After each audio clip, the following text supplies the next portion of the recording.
गरिमा, आपका बहुत बहुत स्वागत है। मैं निमिषम हाँ भगवती, मेरी तरफ से, सारे स्टूडेंट्स की तरफ से, जो इस सेशन को देख रहे हैं, और पूरा लॉ प्रेप जुडिशरी की फैकल्टी की तरफ से, सारे स्टाफ की तरफ से आपको बहुत बहुत शुभकामनाएं। सबसे पहले थैंक यू बच्चों, सो मच सर। मैं इस बच्ची के बारे में बताना चाहता हूं। ये गरिमा है। इन्होंने गुजरात जुडिशियल सर्विसेज में रैंक 3 लेके आए हैं। और गरिमा ने बहुत ही डेडिकेशन के साथ अपनी तैयारी को किया और सफलता को हासिल किया। गरिमा, शुरू करने से पहले सबसे पहले मैं आपसे ये पूछना चाह रहा हूं कि आपको जज बनना था। किस समय पे आपको ऐसा लगा कि आपको जुडिशरी का एग्जाम देना है? हाँ जी सर, पहले तो मैं ये कहना चाहूंगी कि ये हमेशा से मेरा गोल रहा है, जुडिशियल ऑफिसर बनना। स्टैंडर्ड सिक्स से सर ये जो ड्रीम था मेरे में रूटेड था बाय माय फादर कि तुझे जज ही बनना है। तो उसी गोल को सर मैं लेकर चली, और मुझे हमेशा से ये भी था कि मैं फर्स्ट अटेम्प्ट में ही एज अ फ्रेशर जज बनूं। तो उस लिए सर मैंने पहले से ही प्रिपरेशन करी। जैसे एलएलबी का सेमेस्टर वन था, तब से ही मैं अपना 100% ही देती रही। कभी भी मैंने ये नहीं सोचा कि नोटिफिकेशन आएगा फिर तैयारी शुरू करूं। तैयारी सर जब लॉ में आए तब से ही शुरू रखी, क्योंकि हमेशा से जज ही बनना था। तो फादर ही मेरे इंस्पिरेशन, मोटिवेशन और हर चीज रहे हैं, और ऐसे ये ड्रीम मैंने परस्यू किया है। ठीक है, जैसा आपने बोला कि आप जब फर्स्ट सेमेस्टर में थी, फर्स्ट ईयर में थी, तब से आपने तैयारी शुरू कर दी। तो गरिमा, ये एक हाँ बहुत जी। लंबी जर्नी होती है, यानी आपने अपने एग्जाम देने से कई साल पहले ही प्रिपरेशन शुरू कर दी थी। तो आप हमें यस पहले सर। ये बताइए कि ये जो आपका पिछले कई सालों से जो तैयारी का अनुभव है, ये एक कंसिस्टेंसी आपने किस तरीके से मेंटेन की? आप ये बताइए कि कब आप डीमोटिवेटेड होती थी, आप अपने आप को ओवरकम कैसे करती थी। तो कुछ अपने बारे में बताइए, अपनी तैयारी के बारे में बताइए। यस सर, मैं बोलना चाहूंगी कि मेरा जो लॉ स्टार्ट हुआ था और मैं सेमेस्टर वन में थी, तो जब जैसे लॉ थोड़ा सा हार्ड सब्जेक्ट है, सभी बच्चों को ये लगता ही है, क्योंकि सारे एक्ट्स रहते हैं, सारे सेक्शंस रहते हैं, उन्हें याद करने में भी दिक्कत रहती है। तो पहले जब सेम वन में होते हैं सर, तो तब कुछ समझ ही नहीं आता कि कैसे पढ़ना है, क्या करना है। और बैरेक्ट की लैंग्वेज वो हमेशा से हर बच्चे का एक ट्रॉमा बनकर रह जाता है। तो सर धीरे धीरे मैंने डेवलप किया। पहले तो मैंने बैरेक्ट से कनेक्शन बनाने की कोशिश की, जैसे हम ह्यूमन से कनेक्शन बनाते हैं, क्योंकि धीरे धीरे हर एक सेक्शंस को समझा। डायरेक्ट की लैंग्वेज, उसकी इंटरप्रिटेशंस कैसी है, वो रेफरेंस बुक से एग्जांपल्स के थ्रू समझने की कोशिश करी। और सर मैंने हमेशा से स्लो प्रोसेस पे ध्यान दिया है, ना कि एक दिन में ही 10 सेक्शन पढ़ लो या 15 सेक्शन पढ़ लो। वो मैंने कभी फोकस नहीं किया। ना ही सर मैंने कभी घंटों पे फोकस किया कि 12 घंटे पढ़ना है या 10 घंटे पढ़ना है। मैंने हमेशा से टॉपिक्स पर फोकस किया कि आज अगर मैं सुबह एक टू डू बना रही हूँ और एक गोल सेट कर रही हूँ कि मुझे आईपीसी के ये दो टॉपिक्स या बीएनएस के ये दो टॉपिक्स खत्म करने हैं, तो उसके लिए अगर 24 घंटे भी लग जाए, 20 घंटे भी लग जाए, तो मैं वो खत्म करके ही अपना जो गोल है मैं सोती थी या जो भी ब्रेक लेती थी। और जब मैं ब्रेक भी लिया करती थी, अगर मेरा जो टारगेट है वो खत्म हो जाता था, तो मैं अपनी फैमिली मेंबर्स के साथ डिस्कशन करती थी, फैमिली मेंबर्स के साथ बैठती थी। तो यही था कि कुछ अलग करती थी जब मेरे को ब्रेक चाहिए होता था, क्योंकि मुझे लगता है कि आजकल की दुनिया में बहुत ज्यादा डिस्ट्रैक्शंस है, तो बच्चे फोकस्ड नहीं रह पाते और कंसिस्टेंसी मेंटेन नहीं कर पाते। और जब सर ड्रीम इंटरनल मोटिवेशन की वजह से आता है ना, तो अपने आप सर मोटिवेशन और कंसिस्टेंसी बिल्ड हो ही जाती है। हाँ मैं जानती हूँ कि डिप्रेशन होता है, एंजाइटी होता है, क्योंकि प्रोसेस इटसेल्फ इतना ज्यादा लंबा है। जैसे नोटिफिकेशन पिछले साल आया था और अभी रिजल्ट आ रहा है, तो वो वेटिंग पीरियड ही तुम्हें बहुत ज्यादा ये लगता है कि कब रिजल्ट आएगा, क्या हम कर पाएंगे, फर्स्ट अटेम्प्ट में हो पाएगा। डाउट्स होते हैं, बट सर मेरा हमेशा से यही रहा है कि नेवर गिव अप एटीट्यूड, कि हमेशा बाउंस बैक करो। कुछ भी हो जाए, मुझे लगता है सर अगर मैं कर सकती हूँ तो सारे बच्चे कर सकते हैं यहाँ पे। ये कोई इतनी टफ एग्जाम नहीं है कि कर ही नहीं सकते। जो मिथ रहा है कि जुडिशरी बहुत टफ होता है, बहुत टफ होता है, ऐसा कुछ भी नहीं है। अगर प्रॉपर स्ट्रैटेजी, हार्डवर्क और पेशेंस रखे तो हर एक बच्चा सर ये अचीव कर सकता है, आई बिलीव। तो कुल मिला के आपको सुन के कुछ बातें समझ में आई। सबसे पहला, कंसिस्टेंसी बहुत जरूरी है। दूसरा, आपको अगर इंटरनल मोटिवेशन है, जो मुझे सबसे अच्छी बात लगी, अगर आप सेल्फ मोटिवेटेड है, अगर आपको बनना ही बनना है, तो कुछ भी हो जाए, आंधी तूफान बरसात कोई भी परिस्थिति हो, आप तैयारी करेंगे। तीसरा जो सबसे अच्छी बात लगी, करेक्ट स्ट्रेटेजी। तैयारी करने की करेक्ट स्ट्रेटेजी होनी चाहिए। जिस आपको सब कुछ नहीं पढ़ना, आपको वो जरूर यस। पढ़ना है जिससे आपका पेपर निकले, जिससे आपका सिलेक्शन हो।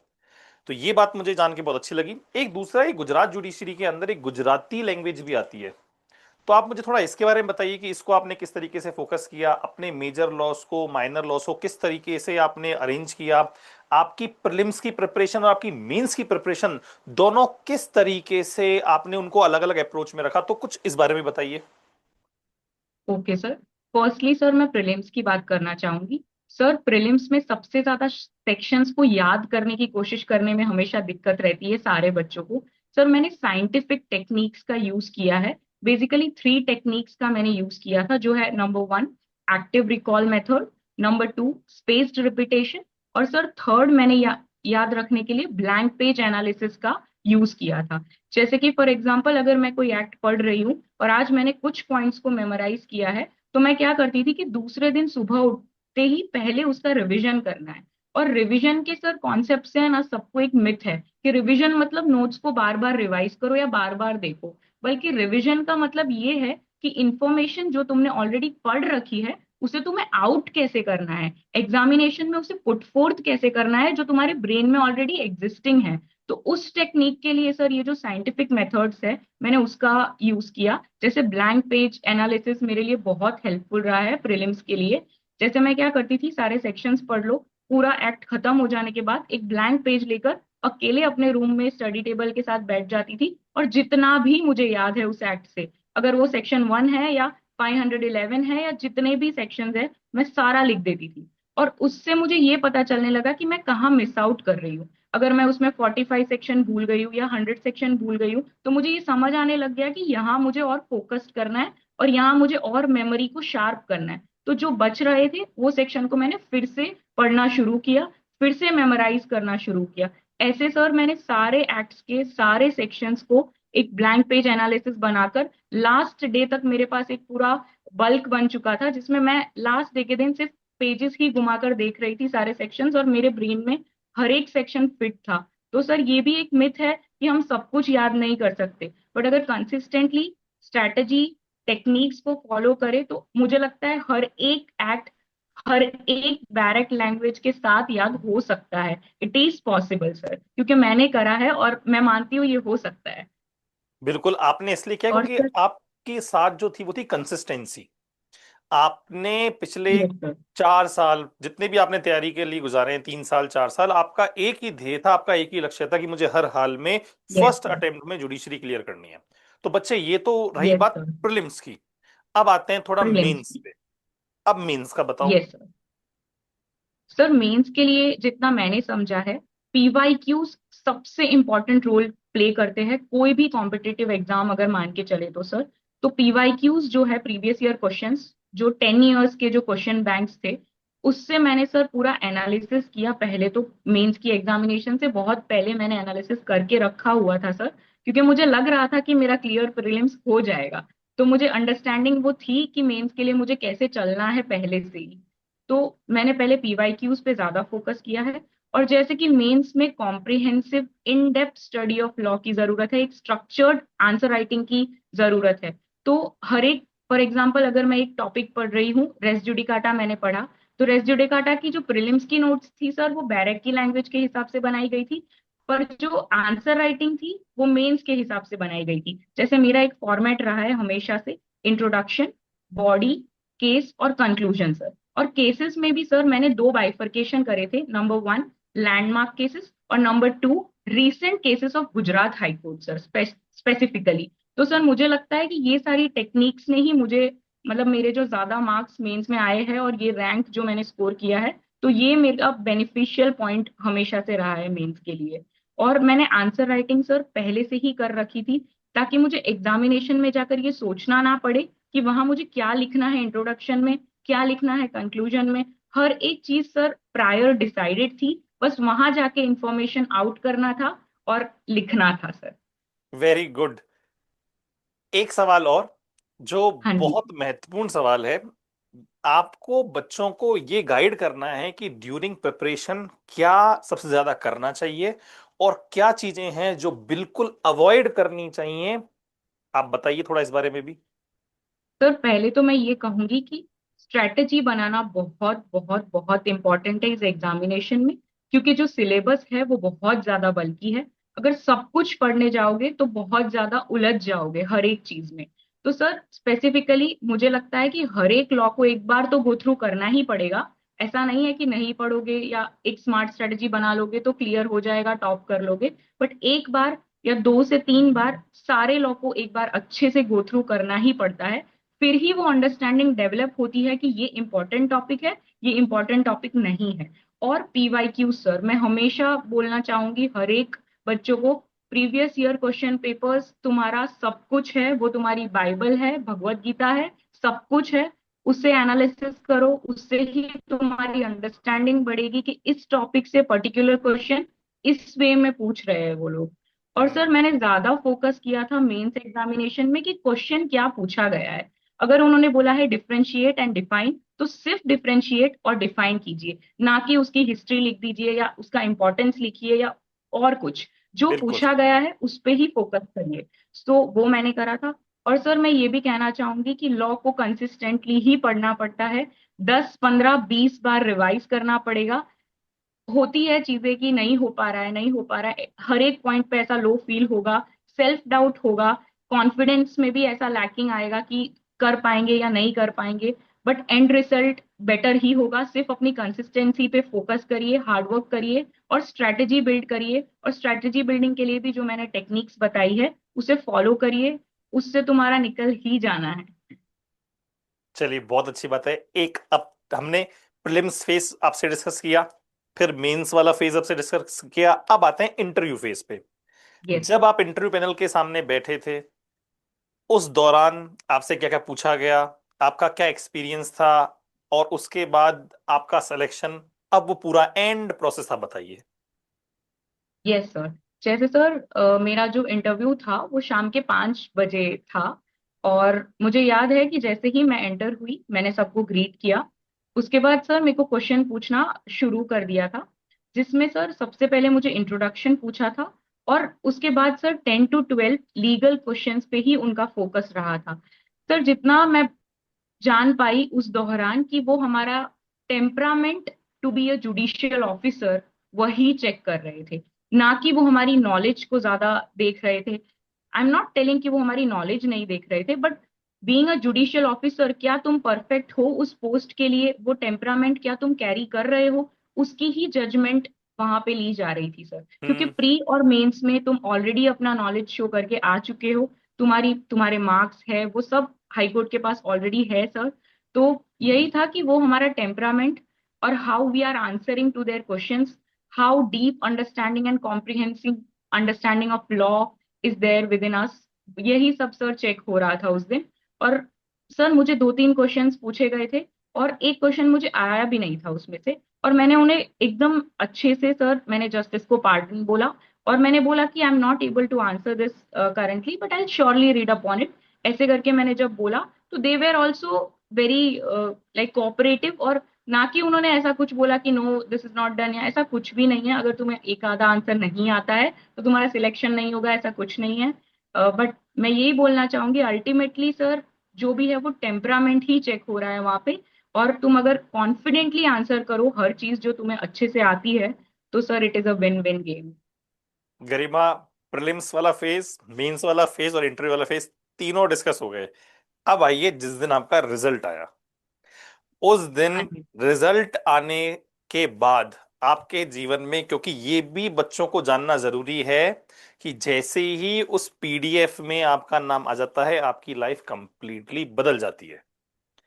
आप बात समझ रहे हैं? तो यस सर। बच्चों को वो अनुभव कराइए जो आपने अनुभव किया है, क्योंकि आने वाले समय में जो बच्चे आपको सुन रहे हैं वो भी इसी चीज को अनुभव करेंगे। तो जरा इस बारे यस में सर बताइए। डेफिनेटली। सर वो दिन भी एक ऑर्डिनरी शाम ही थी एक एस्पिरेंट के लिए, जैसे हर एक एस्पिरेंट के लिए होती है। सर शाम के 4:30 5 बज रहे थे और मैं अपने सोफे पे बैठी हुई थी, नॉर्मल दिन था। और सर पता नहीं अचानक से मेरी मम्मी ने बोला कि एक बार हाई कोर्ट ऑफ गुजरात की ओजस की वेबसाइट चेक कर ले, शायद रिजल्ट आ गया हो। और मम्मी का बोलना और मेरा चेक करना सर, पता नहीं वो इंट्यूशन का ही सर पूरा वो स्ट्रांग वो हो सकता है। और सर मैंने चेक किया और रिजल्ट था, और मैं शिवर करने लग गई थी, क्योंकि डर तो था ही कि क्या होगा क्या नहीं होगा। वेट भी था, 1 साल की मेहनत थी, पूरा ये जर्नी था सर। और मैंने हमेशा से सर जर्नी पे फोकस किया है, ना कि आउटकम पे। तो सर मेरे लिए जर्नी इटसेल्फ ही इतना ज्यादा इम्पोर्टेंट थी, और इतना मुझे इमोशनल कर रही थी उस मोमेंट पे, कि मैं रिजल्ट खोलने से पहले ही मैं इमोशनल हो चुकी थी कि जो भी होगा, मतलब I was ready for both the result, की अगर हम्म। नहीं भी होता है या होता भी है तो मैं प्रिपेयर्ड तो थी सर, कि मुझे कैसे स्ट्रांगली हैंडल करना है दोनों सिचुएशन को। तो जब मैंने रिजल्ट खोला सर, मैंने रैंक 1 देखा, रैंक 2 देखा, और जैसे ही रैंक 3 देखा और अपना नाम देखा, तो मैं बहुत ही ज्यादा खुश थी, क्योंकि मेरे को इतना पता था कि टॉप 10 शायद हो जाएगा, क्योंकि मेंस बहुत बढ़िया हुआ था। बट टॉप 3 सर मैंने कभी नहीं सोचा था। और मैं बहुत ही ज्यादा अभी भी खुश महसूस कर रही हूँ, और ये फील हो रहा है कि सर जो वो सेमेस्टर 1 वाली गरिमा ने मेहनत करी थी ना, वो आज रंग लाई है सर। तो वेरी बस गुड। यही फील कर रही हूँ सर आप आज बोल तो। रहे हो, हमें भी जब आप बोल रहे हो तो हमें बहुत खुशी हो रही है। 110% जो भी बच्चा इसको सुन रहा होगा वो भी उतना ही प्राउड फील कर रहा होगा। क्यों? क्योंकि जो सपना आपने आज से 4 साल पहले देखा था, 5 साल पहले देखा था, वो सपना आपका आज जाके पूरा हो गया। Yes sir. आज जो यस बच्चे सर। आपको सुन रहे हैं उनका ये सपना है जो आने यस सर। वाले सालों में वो पूरा होगा। तो आप बात समझ रहे हो? यस। तो अब आप जो हो, देखा जाए तो एक प्रेरणा स्रोत हो। अब आपके द्वारा दिया हुआ हर एक स्टेटमेंट जो है वो बच्चों को मोटिवेट करेगा। आप जो है अपने एक्सपीरियंस के माध्यम से बच्चों को गाइड कर सकती हो। आप बता सकते हो कि राइट स्ट्रेटेजी क्या है, क्या हमें करना चाहिए, क्या हमें अवॉइड करना चाहिए, किस तरीके से हमें पढ़ना चाहिए। और ये जब आप कर सकते हो इतनी कंसिस्टेंसी के साथ, फर्स्ट अटेम्प्ट में थर्ड रैंक ला सकते हो, तो कोई भी ला सकता है। ये यस। इस पूरी जर्नी का आपका है कंक्लूजन। Yes sir. यस। ये तो कुल मिला के आखिरी के आप कुछ वर्ड्स अगर आप कुछ कहना चाहते हो और कुछ बच्चों को, तो बताइए, फिर इस सेशन को फिर एंड करेंगे। Yes sir. जो माइनर लॉ का टॉपिक था सर वो, और गुजराती का टॉपिक था, और जीके और कंप्यूटर सर, वो भी मुझे डिस्कस करना था प्रीलिम्स के लिए सर। हाँ बताइए। तो जैसे कि सर माइनर लॉ का बहुत ही अटमोस्ट इम्पोर्टेंस रहा है गुजरात जुडिशियल सर्विस में पहले से ही सर। तो हम्म। अगर हम सिर्फ मेजर लॉ पे फोकस करें तो सर हमारा वो स्कोर कभी बन ही नहीं पाएगा जो हम बनाना चाहते हैं, मतलब वेरी टॉप गुड, तुम कभी बिल्कुल। नहीं कर पाओगे और 50 स्कोर तुम नहीं कर पाओगे। क्योंकि सर सिर्फ मेजर लॉज नहीं है यहाँ पे, मेजर लॉज है, माइनर लॉज है, कंप्यूटर है सर, और जीके भी आ रहा है। तो हमें सबको लेके चलना है सर। और मैं ये भी कहूंगी कि मेरा जीके और कंप्यूटर हमेशा से वीक रहा है। तो हमेशा मुझे था कि प्रीलिम्स में अगर 70+ लाना है तो कैसे भी करके हर चीज पढ़नी पड़ेगी लॉ के साथ साथ। तो सर लास्ट 1 मंथ जब था प्रीलिम्स का, तो मैं रोज 100 to 150 MCQs जीके के और कंप्यूटर के सॉल्व करती थी, रोज रात को सोने से पहले। जीके कंप्यूटर को जस्ट 1 मंथ मैंने करा है सर, और मेरा 65+ स्कोर बना है सर प्रीलिम्स में उस वजह तो से। और माइनर लॉ को अगर भी सर। टेक्निकल की बात करें तो आपके पास राइट स्ट्रेटेजी थी। यस आपके सर। पास अगर यस। राइट स्ट्रेटेजी नहीं होती तो आप जी के कंप्यूटर इस पे फोकस नहीं करके सिर्फ और सिर्फ मेजर पे फोकस करते, लेकिन आपने यस सर। माइनर, जी के, कंप्यूटर, मेजर, चारों को कंबाइंड करके फिर अपनी तैयारी करी थी। Yes sir. और सर ये बात मुझे तब रियलाइज हुई जब मैंने मॉक्स देना शुरू किए सर। जब हम मॉक्स देते हैं, आंसर राइटिंग करते हैं, प्री के भी मॉक्स देते हैं, तब हमें इम्प्रूवमेंट कैसे लानी है, हमारे मार्क्स को और ज्यादा टॉप तक पहुंचाने के लिए ये सीखने मिलता है। तो सर मैं हर एक बच्चे को यही बोलना चाहूंगी कि मॉक्स पे बहुत ज्यादा फोकस करें, पीवाईक्यूज इस पे फोकस बिल्कुल करें सही सर। करे बच्चे। इसमें मैं एक बात और ऐड करूंगा। जो मेंस का, जब मेन एग्जाम जब हम देते हैं मेंस का, उससे पहले हमें कई यस। एग्जाम लिखने चाहिए मेंस के, ताकि हमारा यस पेपर ना सर। छूटे। Yes sir, definitely sir. आपको सब कुछ डेफिनेटली। आता है वो मैटर नहीं करता, आप उस सीमित समय में सब कुछ लिख पा रहे हो जो पूछा जा यस रहा है, सर। ये सबसे यस सर। महत्वपूर्ण है। तो थोड़ा इस यस पर सर। भी यस। बच्चों को गाइड कीजिए। Yes sir. सर मैं ये कहना चाहूंगी कि जब मेरा प्रीलिम्स का एग्जामिनेशन था, उसके 1 वीक पहले सर मैंने सारा जो रिवीजन था वो कंप्लीट कर लिया था। और मुझे पता था कि टाइमिंग ये रहेगा, 10 to 12 का टाइमिंग रहेगा प्रीलिम्स के एग्जामिनेशन का। तो सर पहले उठकर मेरा यही टारगेट रहता था, एक पीवाईक्यू पेपर लेना है, एमसीक्यू शीट, ओएमआर शीट लेनी है, और वही टाइमिंग पे टाइमर रखकर पेपर कंप्लीट करना है। तो सर ये मेरा जो रहा है 1 हफ्ते के लिए, उसने मुझे बहुत वेल बर्स्ट कर लिया था उस सिचुएशन को लेकर। मेरा ब्रेन रेडी था कि प्रीलिम्स वाले दिन ना मेरा कुछ मुझे स्ट्रेस हो रहा था, ना ही कुछ। तो वहां जाके जस्ट मुझे अटेम्प्ट करना था और मुझे लग रहा था मैं मॉक देने ही गई हूँ। तो वो एकदम माहौल मेरा ऐसे क्रिएट हो गया था, तो बहुत इजी हो गया था सर मेरे लिए। और जैसे कि मैं मेंस की बात करूँ, तो सर मैंने आंसर राइटिंग जैसे ही प्रीलिम्स खत्म हुआ था, नेक्स्ट डे से मैंने आंसर राइटिंग शुरू कर दी थी सर। और ऑलरेडी आंसर्स बने हुए थे, उसे मैंने दोहरान फिर से मतलब मैंने लिखे हैं, और एग्जैक्टली exactly वैसे ही लिखे हैं जैसे मैं एग्जाम दे रही थी रोज बैठकर। और सर फिक्स्ड टाइम इंटरवल्स पे मैंने टाइमर रख रख कर पेपर कंप्लीट करने की कोशिश करी है, क्योंकि सर इस बार इतना लेंदी पेपर था, तो it was impossible just to complete the paper. वो एक टास्क था सर इस बार। तो वो स्पीड डेवलप करना भी बहुत जरूरी है, माइंडफुली हर चीज को अटेम्प्ट करना बहुत जरूरी है sir, to fetch a good score. That is the thing sir. Very good. आपको, आपके पेरेंट्स को, आपके सभी रिलेटिव्स को वापस से बहुत बहुत शुभकामनाएं बच्चे। हम ये उम्मीद करेंगे थैंक और यू ऐसा सो हमें मच पूरा सर, भरोसा थैंक यू। है कि जब आप जज बन जाएंगे ट्रेनिंग के बाद, जब आपकी ट्रेनिंग कंप्लीट हो जाएगी और जब आप उस डाइस पे बैठेंगे, तब आप अपने जजमेंट से समाज को एक नई दिशा दिखाएंगे और एक बेहतर दिशा दिखाएंगे। इसी उम्मीद और कल्पना के साथ थैंक यू सो मच। हम इस सेशन को समाप्त करते हैं। आपको और आपके पेरेंट्स को, गुरुजनों को, परिजनों को बहुत बहुत शुभकामनाएं और बहुत बहुत ढेर सारा आभार। बहुत बहुत धन्यवाद थैंक बच्चे। You sir, thank you okay so much बच्चे। सर।